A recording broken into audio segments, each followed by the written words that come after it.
Let's turn back for a moment and see the atomic detonations which are being analyzed. In the case of nuclear or radiological fallout, people living in 300 feet beneath the Caribbean Sea, a Soviet submarine commander's hand trembles over a nuclear torpedo launch button. It's 1962, and the fate of humanity hangs in the balance. But here's what the history books don't tell you. This moment, along with dozens of others, was purposely hidden from the American public for decades. What you're about to discover isn't just another Cold War story. These are the classified operations, the near misses, and the shocking decisions that could have changed everything. Some of these secrets were so dangerous that even today, certain files remain locked away. Everyone knows about the Cuban Missile Crisis, but what they don't know is how shockingly close we came to nuclear war. Not once, but multiple times during those 13 days in October 1962. Deep beneath the Caribbean waters, Soviet submarine B-59 had lost contact with Moscow. The crew was suffocating in 140-degree heat, and their communication systems were dead. When U.S. destroyers began dropping depth charges, the submarine's captain and political officer assumed World War III had begun. They wanted to launch their nuclear torpedo immediately, but here's the twist that saved the world. Soviet naval protocol required all three senior officers to agree on a nuclear launch. The third man, Deputy Brigade Commander Vasily Arkhipov, refused to give his consent. One man's decision prevented nuclear catastrophe, and the American public didn't learn about this incident until decades later. On October 27th, while Kennedy and Khrushchev were negotiating, Soviet Major Rudolf Anderson was shot down over Cuba in his U-2 spy plane. Military advisors pushed Kennedy to retaliate immediately. At the same time, another U-2 pilot accidentally flew into Soviet airspace over Siberia, nearly triggering Soviet air defenses. What the public never knew was that Soviet forces in Cuba had already received authorization to use tactical nuclear weapons without Moscow's approval. Local commanders were ready to launch. The only reason they didn't was pure chance and a few level-headed individuals who chose restraint over protocol. In 1962, the Pentagon presented President Kennedy with one of the most shocking documents in American history, Operation Northwoods. This wasn't some conspiracy theory. It was an official military proposal signed by the Joint Chiefs of Staff. The operation called for the CIA and military to stage fake terrorist attacks on American civilians and blame them on Cuba. The plans included hijacking civilian aircraft and claiming they were shot down by Cuban forces, staging attacks on the U.S. naval base at Guantanamo Bay, creating fake evidence of Cuban involvement in aircraft accidents, and even conducting real attacks on U.S. cities and framing Cuba. What was the goal? To justify a full-scale invasion of Cuba and remove Fidel Castro from power. When Kennedy read the proposal, he was reportedly horrified and immediately rejected it. Secretary of Defense Robert McNamara later called it absolutely nuts. The operation remained classified for nearly 40 years. When the documents were finally released in the late 1990s, they revealed how far the military was willing to go in the name of fighting communism. Kennedy's rejection of Northwoods may have contributed to his strained relationship with military leadership and intelligence agencies. November 1983. Ronald Reagan is president, and U.S.-Soviet relations are at their lowest point since the Cuban Missile Crisis. What happened next was so classified that even most NATO allies didn't know the full story. NATO conducted a massive military exercise called Able Archer 83, simulating the escalation from conventional warfare to nuclear conflict. The exercise was so realistic that it included actual government officials playing their real roles in nuclear decision-making. But here's what made it terrifying.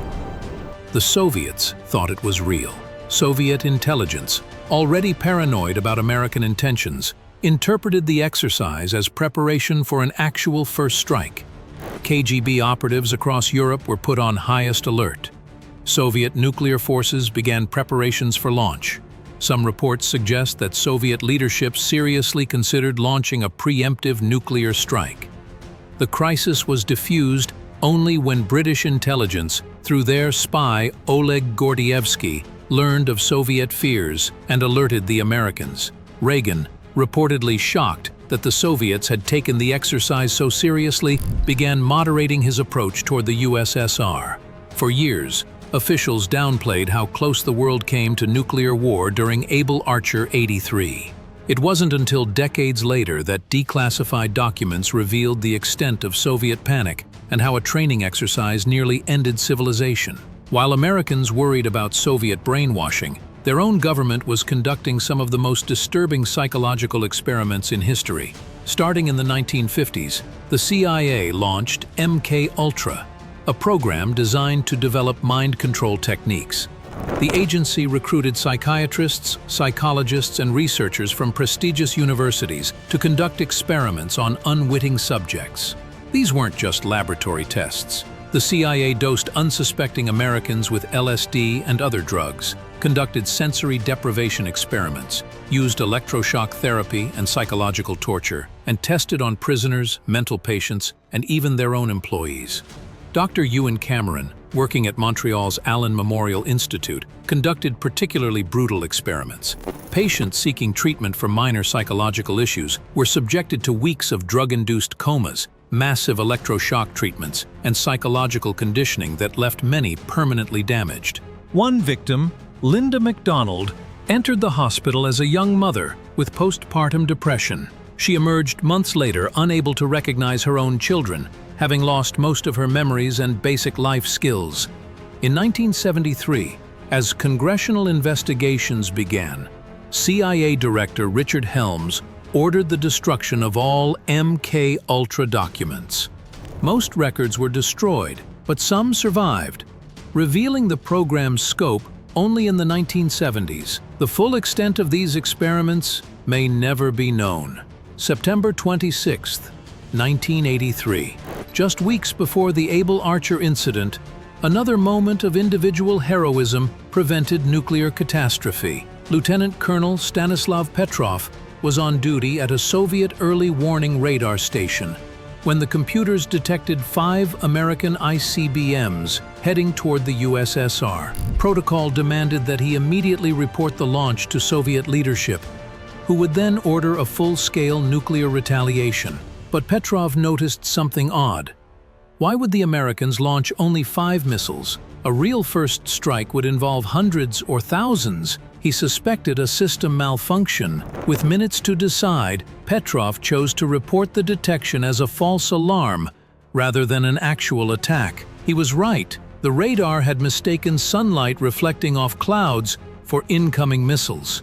Had he followed protocol, the Soviet Union would have launched their entire nuclear arsenal at the United States. Petrov's decision remained buried for years. The Soviet government never officially acknowledged the incident, and Petrov wasn't rewarded. He was actually penalized for not following procedures exactly. He lived in relative obscurity until the 1990s, when his story finally became public. In 1954, the CIA and British intelligence pulled off one of the most audacious espionage operations of the Cold War. They actually dug under the Iron Curtain. Working from West Berlin, intelligence agencies excavated a 1,476-foot tunnel that stretched into East Berlin and tapped directly into Soviet military communication cables.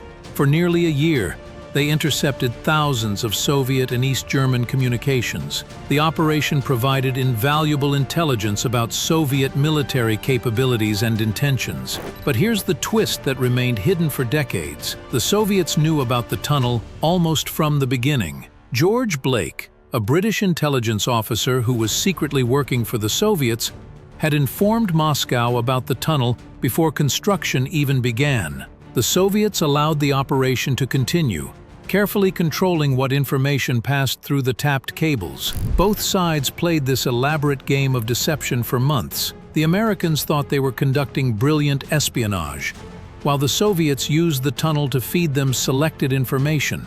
When the Soviets finally discovered the tunnel in 1956, they turned it into a massive propaganda.